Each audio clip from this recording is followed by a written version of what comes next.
আসসালামু আলাইকুম। আশা করি ভালো আছেন সবাই। আজকে মানুষ সম্পর্কে, দেশ জাতি নিয়ে একটু দুটো কথা বলতে চাই। একটা দেশের দেখেন সম্পদ হলো সে দেশের মানুষ। তা সে যে জাতি যে ধর্ম যে হোক না কেন, একটা দেশ পরিচালনার জন্য মানুষ প্রয়োজন, একটা দেশে কাজ করার জন্য মানুষ প্রয়োজন। প্রত্যেকটা ক্ষেত্রে প্রত্যেকটা ডিপার্টমেন্টে বিভিন্ন রকমের মানুষের প্রয়োজন আছে, কারণ একটা মানুষ একই রকমের কাজ করে না। মানুষ যদি সংকট হয় তাহলে দেশের অর্থনীতি কিন্তু দুর্বল হয়ে যায়।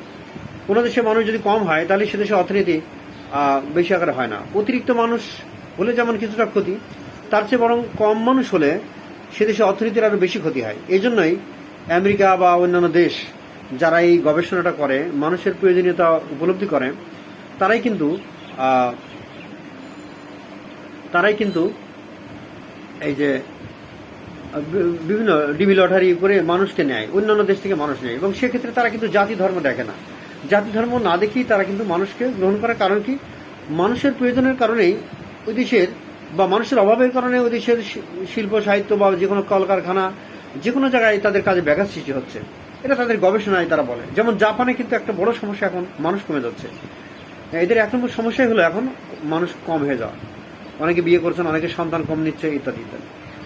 অথচ সেই একই যুগের পৃথিবীতে দেখেন আজকে ভারতে, পশ্চিমবঙ্গ বা অন্যান্য দেশে বিজেপি জিতে যাওয়ার কারণে যে দৃশ্যটা আমরা দেখছি, যে মুসলিম বা অন্যান্য সংখ্যালঘু যারা, তাদের উপর নির্যাতন, মসজিদ ভাঙা, মন্দির ভাঙা, মসজিদ ভাঙা, গির্জা ভাঙা, বা তাদের উপর নির্যাতন চলছে, যেভাবে ঘর বাড়ি ব্যবসা প্রতিষ্ঠান ভেঙে দিচ্ছে।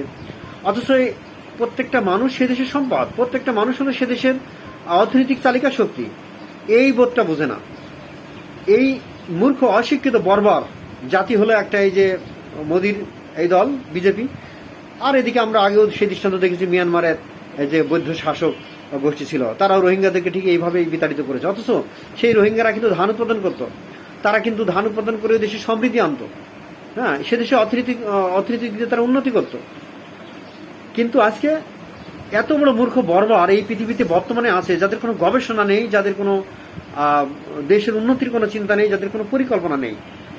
ভারতবর্ষের শত শত যুগ যুগ হাজার বছর ধরেই হিন্দু মুসলমান সবাই মিলেমিশে বসবাস করছে। আমাদের বাংলাদেশে মিলেমিশে বাস করছে। বাংলাদেশে আজকে এমন একটা অবস্থা, এখানে হিন্দু মুসলমান কোনো পার্থক্য নেই।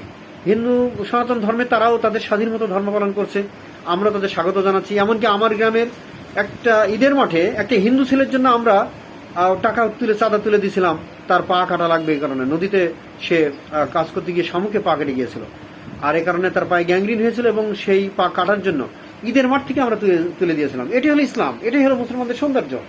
কিন্তু এই বোধটা ওদের নেই। ওদের জানি না ওদের ধর্মে কি আছে, এবং মনে হয় অন্য ধর্মের বিধিবিধানের ব্যাপারে লোকদের উপরে কি আচরণ করতে হবে সেই বিধানটা নাই। আর মানবতা নেই, শিক্ষা নেই। একটা অশিক্ষিত বর্বর এই বিজেপি সরকার, তারা পশ্চিমবঙ্গ দখল করে এখন আর একটু অরাজকতা সৃষ্টি করেছে।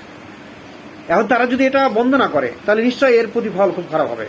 একসময় হয়তো এই দেশ স্বাধীনতার জন্য চেষ্টা হবে, অথবা বাংলাদেশের ছেলেরাও ক্ষিপ্ত হবে, তারাও যাবে, যে ওদেরকে যুদ্ধ করতে যাবে, লড়াই করতে যাবে। একসময় আন্তর্জাতিকভাবে যুদ্ধের শুরু হবে।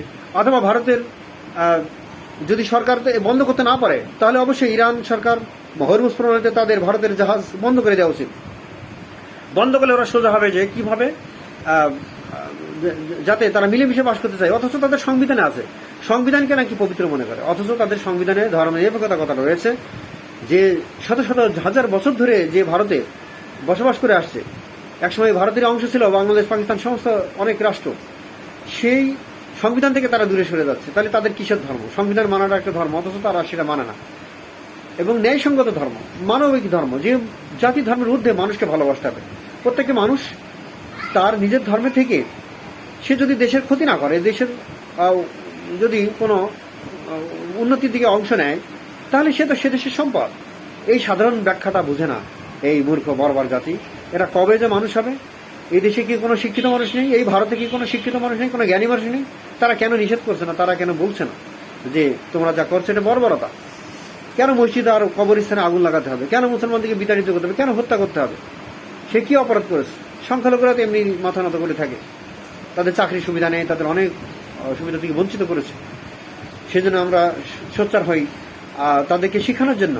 যারা দেশে সনাতন আছে, ধর্মীয় আছেন, তাদের যারা আত্মীয় স্বজন আছে ভারতে, তারা যেন তাদেরকে বলে যে তাদের কাজটা অন্যায় হচ্ছে। পশ্চিমবঙ্গে যেন বলে অন্যায় হচ্ছে। অন্যান্য দেশেও এই মানবতা শিক্ষা দেওয়াটা শিক্ষিত মানুষের কাজ। তারা যে জাতি, যে ধর্ম, যেই হোক না কেন, মানুষকে মানুষের মতো বাস করা, মানুষকে মানবতা শিক্ষা দেওয়া। প্রত্যেকটা মানুষ, আসলে সকল মানুষ একই জাতি থেকে সৃষ্টি হয়েছে, আদম হাওয়া থেকে সৃষ্টি হয়েছে, আমরা বিশ্বাস করি। এটা ইহুদি খ্রিস্টান সমস্ত ধর্মগ্রন্থে আছে যে প্রত্যেক মানুষ অ্যাডামস থেকে বা আদম থেকে সৃষ্টি হয়েছে, এবং সবাই একই পরস্পর ভাই ভাই। হয়তো ধর্মীয় কারণে নানা জাতি ধর্মে বিভক্ত আছে পৃথিবীতে, তো তাই বলে যে বিনা কারণে অন্য ধর্মের মানুষকে হত্যা করা, অন্য মানুষের অধিকারকে খর্ব করা, এটা কখনো উচিত নয়। ধন্যবাদ সবাই। এই বিষয়ে সবাই কথা বলেন, সবাই লেখালেখি করেন, এবং পৃথিবীতে শান্তি ফিরে আসে। এই ভারতেই যে কি একটা অশান্তির সৃষ্টি হয়েছে, যা আসলে মর্মান্তিক ব্যাপার। প্রায়ই তো গুলি করে বাংলাদেশের মানুষকে হত্যা করছি। যদি এটা বন্ধ না হয় তাহলে অবস্থা খুব খারাপের দিকে যাবে। তখন দেখা যাচ্ছে পৃথিবীতে এমন এক গোলযোগ সৃষ্টি হবে যা থামানো যাবে না। এ কারণে হয়তো গাজিয়াতুল হিন্দ আসবে, যেটা শোনা যায়, হয়তো সেটা সত্য হতে পারে। কিন্তু মানবতা সবার বড়, মানবতাকে রক্ষা করি আমরা সবাই। ভালো থাকি।